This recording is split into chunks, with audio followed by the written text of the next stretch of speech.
Hobby Quick Hits. Delivering that breaking hobby news directly to your earlobes. You want to know those hot drops from the card shop? We've got you covered. With your host, John Newman.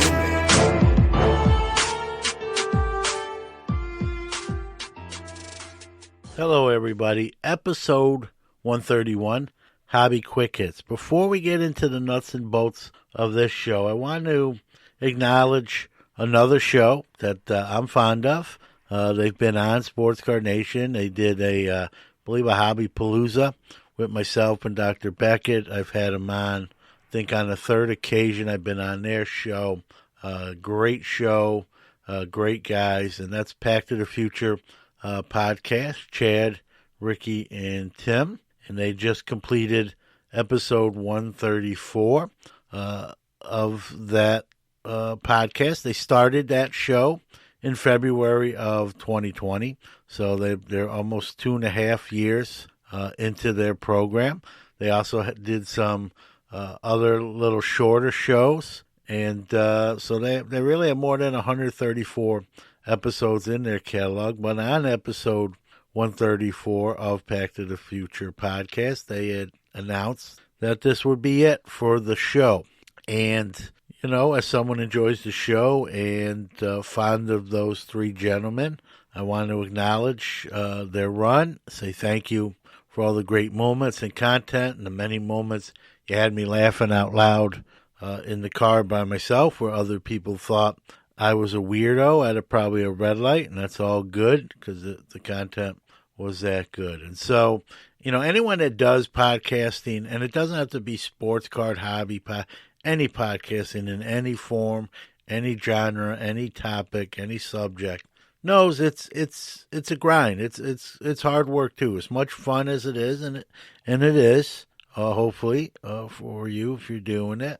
There are moments where it's a grind, and, you know, it's not all fun and games 100% of the time. And to, you know, go 2.5 years, over 2.5 years, put out that much great content. I wanted to acknowledge those three gentlemen and say thank you from the bottom of my heart.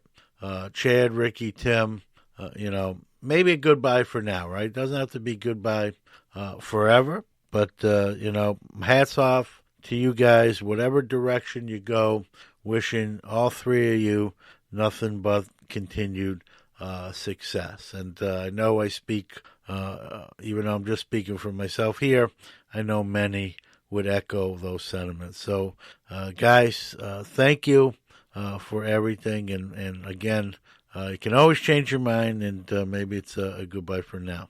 All right, let's get into this episode, 131, Hobby Quick Hits. I've said before, many of these episodes come from a few places, right? My warped mind sometimes. Questions from listeners will sometimes create a Hobby Quick Hits, and just conversations with other people that I have in the hobby, friends, and maybe not even as close of friends. This particular episode came from one of those conversations with a close friend.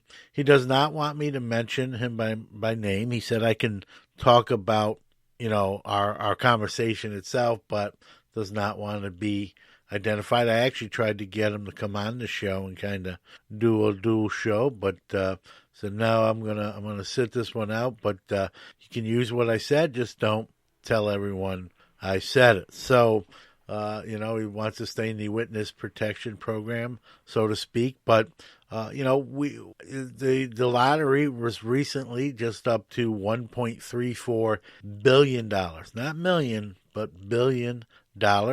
I'm not an avid lottery player. In other words, I don't play it every week like some people do. But when it does get to these like news coverage amounts, truth be told, and I'll confess, I'll throw a $5 bill on it. Or if, you know, we have my coworkers might get a pool together, I'll do that. But in this case, I threw a $5 bill at it.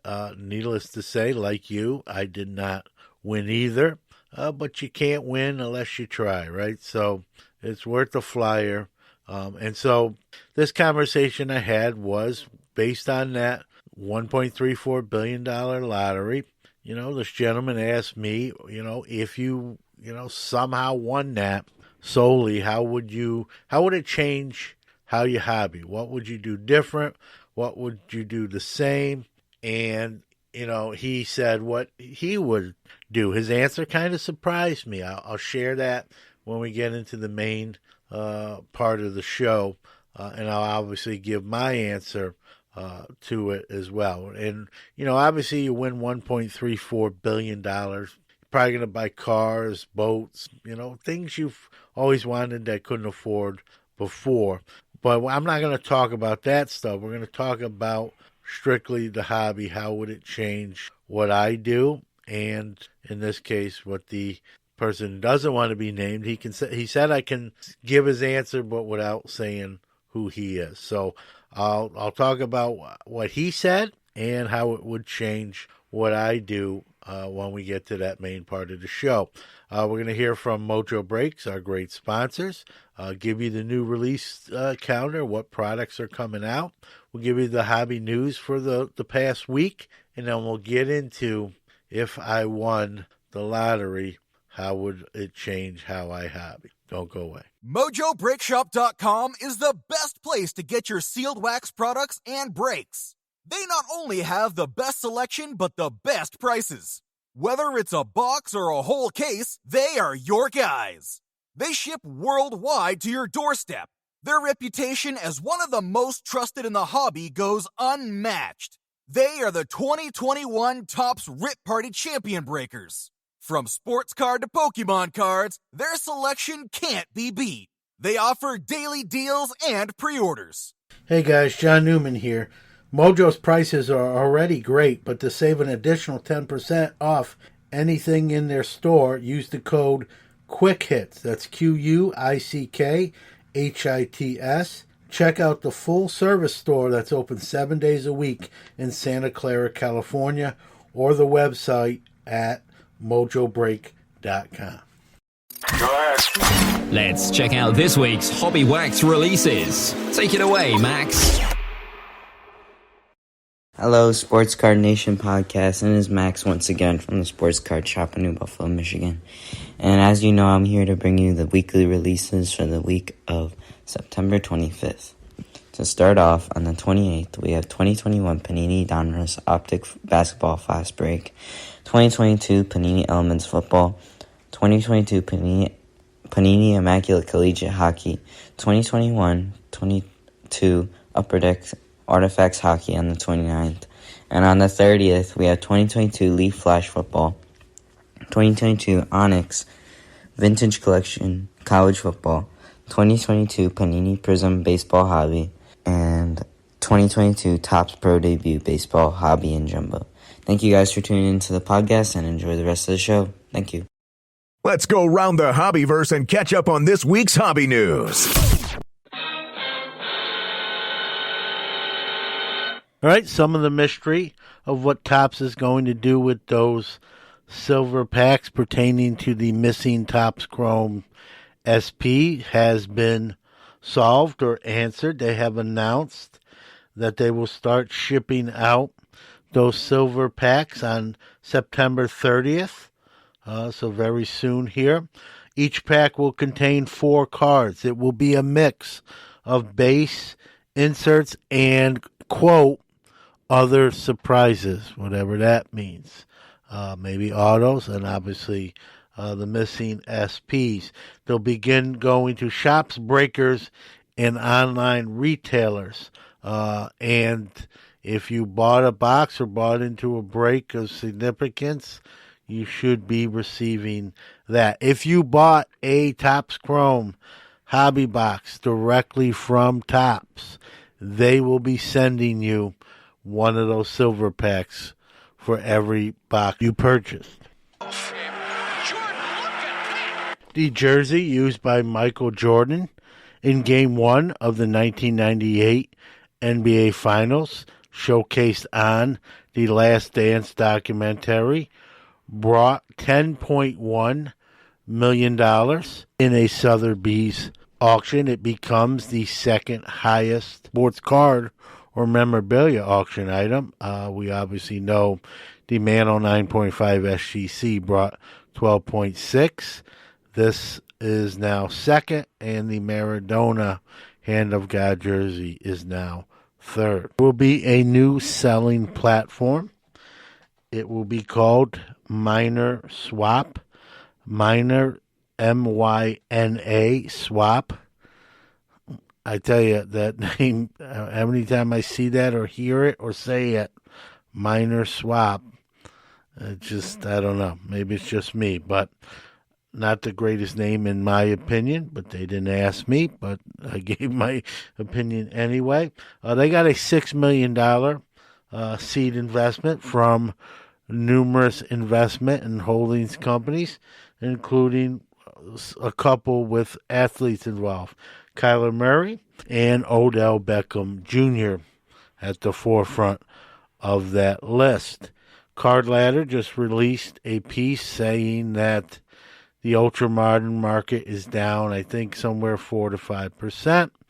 The modern market's down 20%, and the vintage market is up 14.5%. So kind of what I've been shouting from the rooftops of the last few years is proofs now in the pudding. That being said, though, there are a couple players on the modern side that are going up and to the right, and they're pretty obvious. Obviously, in baseball, you have Aaron Judge and Albert Pujols, who just hit his 700, and Aaron having an incredible Triple Crown type year and about to hit home run number 61 and be the all-time single-season Yankee home run leader. And on the tennis side, Roger Federer has announced his retirement following Serena Williams doing the same on the women's side. So those tennis cards will have an uptick in prices. And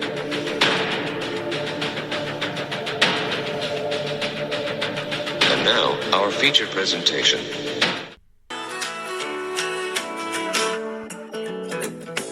If I had $1 million,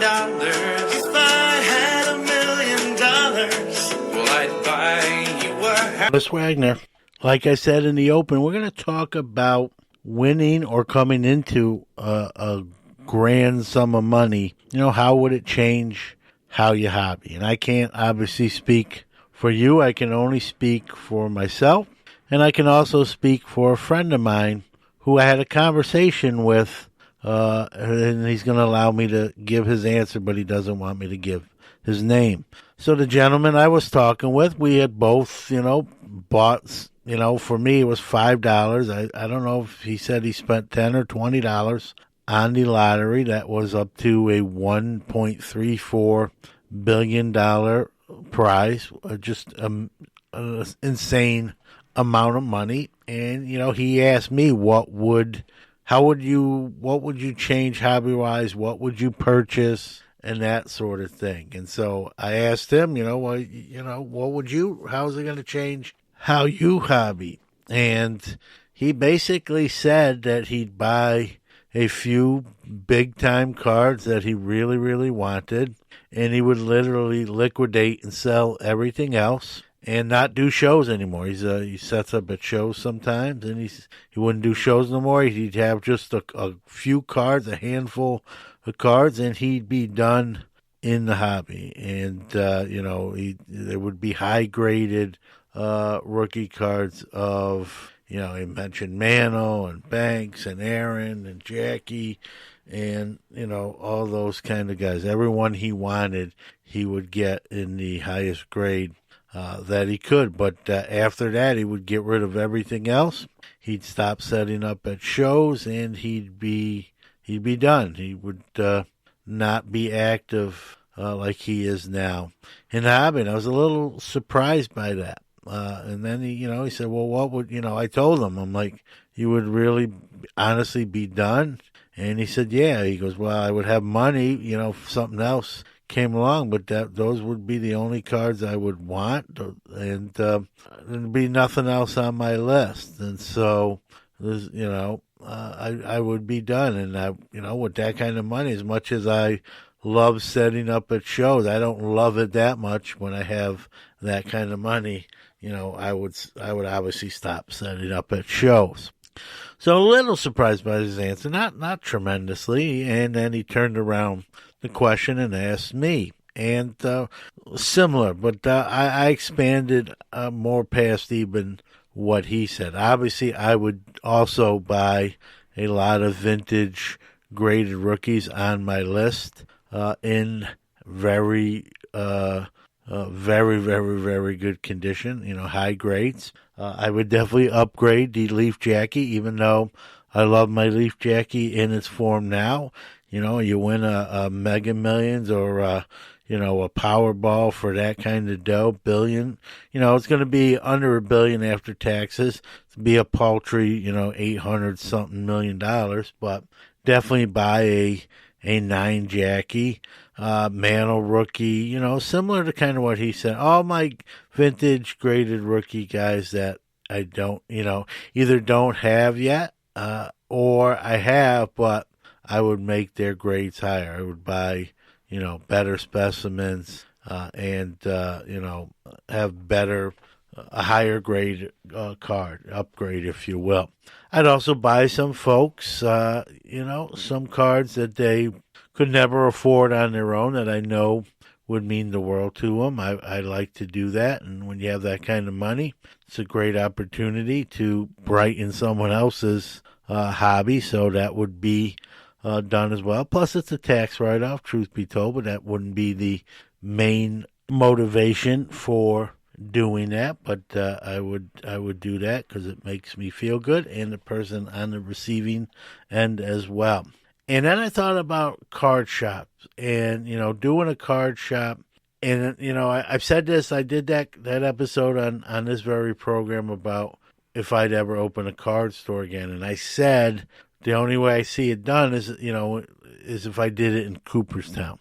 And some might say, well, John, you win that kind of money, $800-something million, you don't need to do a card store. And you're exactly right. I don't need to. But I think at that point, with that much money, I think I would buy a building in Cooperstown with like living space up above and open a card store. Just because I could, not because I needed so much the money, but just because I could. I'd probably hire somebody, I'd get my son involved if he wanted to be. And, with the residents in this pipe dream scenario, even the employee, maybe part of his or her pay would be the room and board above the store.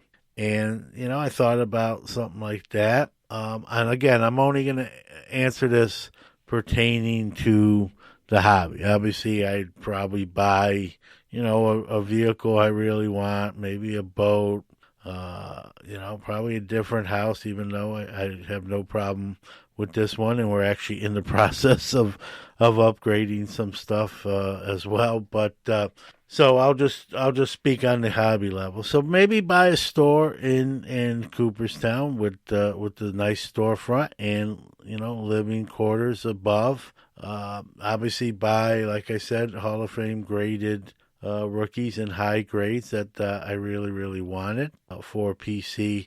Like my buddy said, my show days would be over. I would, as much, again, I do love setting up at shows, but that's a grind as well. A lot of work, and it's actually getting more difficult as I get a little bit older. A little more wear and tear, feel it sort of the next day. I'm exhausted when I get home.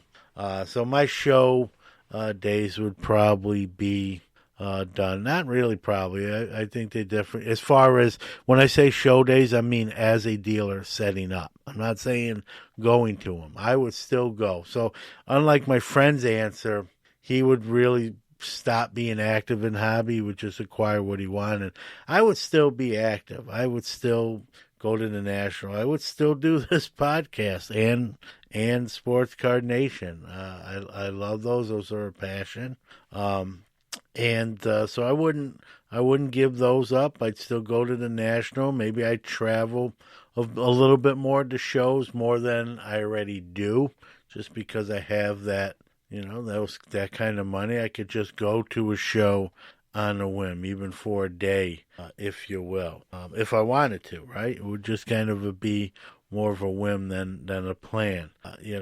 As far as my show inventory, non-PC, I think I would probably move most of it, because once you buy those high graded rookies, that show inventory is not going to mean what it once did. And the fact is, I'm not going to be doing shows anyway, so I would phase that out in some form or fashion, and just have an incredible PC. I would travel to shows, including the Nationals, to add on to that PC, do things in support of both podcasts, and then it would just, have a lot of fun. And, I probably would keep working as a TA. I really love that, and it's got great benefits. And you might say, well, if you're a millionaire 800 times over or whatever you have left after you buy, but I don't know. I know people say they quit their job.